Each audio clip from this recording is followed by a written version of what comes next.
गर्भवती हथनी की कहानी। एक समय की बात है। सुंदरबन नाम का एक जंगल था। वह जंगल बहुत ही घना था। उस जंगल में बहुत सारे जानवर और पक्षी रहा करते थे। उसी जंगल में हाथियों का झुंड था। उसी हाथियों के झुंड में एक गर्भवती हथनी भी थी।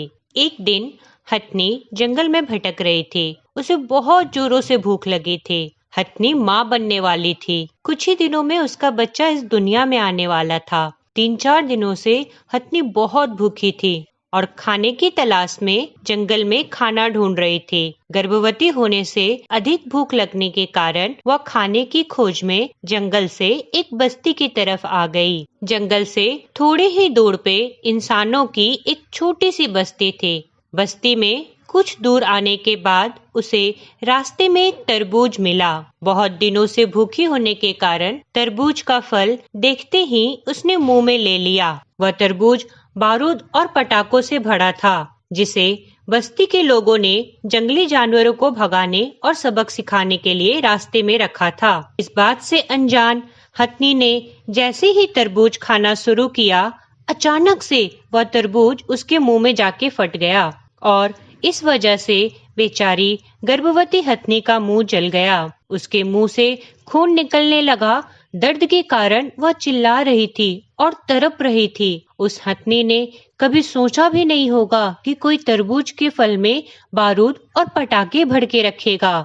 वो तो भूख की वजह से उसे देखते ही खा गई और इसी वजह से उसका पूरा मुंह जल गया और इतनी दर्द होने के कारण वह बस्ती में इधर उधर भटकने लगी। वो चाहती तो गुस्से में आकर बस्ती के लोगों को नुकसान पहुंचा सकती थी, लेकिन उसने ऐसा कुछ भी नहीं किया। उन लोगों ने बिना किसी गलती के उसके सामने वो तरबूज क्यों रख दिया, लेकिन उसने ऐसा कुछ नहीं किया। वो तो बस जल्दी से अपने दर्द से आराम पाने की कोशिश कर रही थी। पहले ही हथनी बहुत दिनों से भूखी थी और अब मुंह जलने के कारण इतनी दर्द की वजह से उसका दिमाग भी काम नहीं कर रहा था कि वह कैसे अपने दर्द से आराम पाए। उसके पेट में जो बच्चा था वह भी कितने दिनों से भूखा था और अब मुंह जलने के कारण वह कुछ खा भी नहीं पा रही थी। यह सोचकर वह और बेचैन हो रही थी। बस्ती के लोगों को उसकी हालत समझ नहीं आ रही थी और वह उसकी मदद भी नहीं कर रहे थे।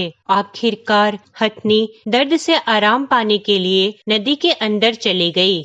उसे लगा नदी के ठंडे पानी से उसके दर्द में कुछ राहत मिल जाएगी और यही सोचकर लगातार 2-3 दिनों तक नदी के अंदर ही बैठी रही। बस्ती के लोगों को लगा कि हथनी को पानी से बाहर निकालना जाए, नहीं तो उसकी जान नहीं बच पाएगी। पर हथनी को पता था बहुत दिनों से भूखे होने के कारण और मुंह में इतने सारे पटाखे फूटने के कारण अब वह नहीं बच पाएगी। पर हथनी जीना चाहती थी, अपने लिए नहीं पर अपने पेट में पल रहे बच्चे के लिए। बेचारी उस माँ पे क्या गुजर रही होगी जिसपे इतने सारे मुसीबतों का पहाड़ टूट गया और जिस वजह से वह अपने साथ साथ अपने बच्चे को भी नहीं बचा पाई। हथनी ने हार मान ली और हार मानकर जल समाधि ले ली।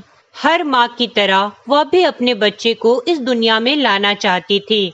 उसे इस बात का बहुत दुख था कि जिस बच्चे के लिए उसने जंगल से बस्ती आना पड़ा खाने की तलाश में, वह उस बच्चे को नहीं बचा पाई। बस्ती के लोगों की नादानी की वजह से दोनों माँ और बच्चे नहीं बच पाए। एक तरफ जहाँ इंसान जानवरों को भगवान के रूप में पूजता है, वहीं दूसरी तरफ अपने स्वार्थ के लिए वह उन जानवरों को नुकसान भी पहुंचाता है।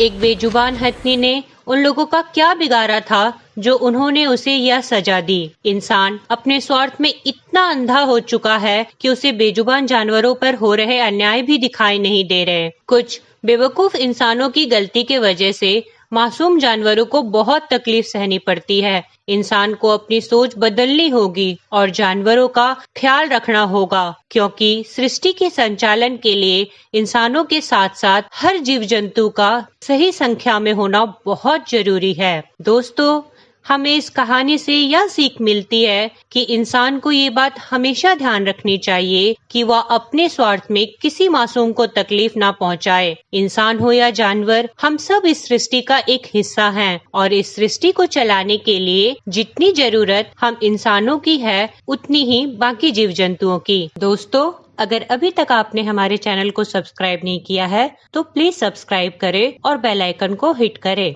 अपने फीडबैक हमारे कमेंट सेक्शन में दें।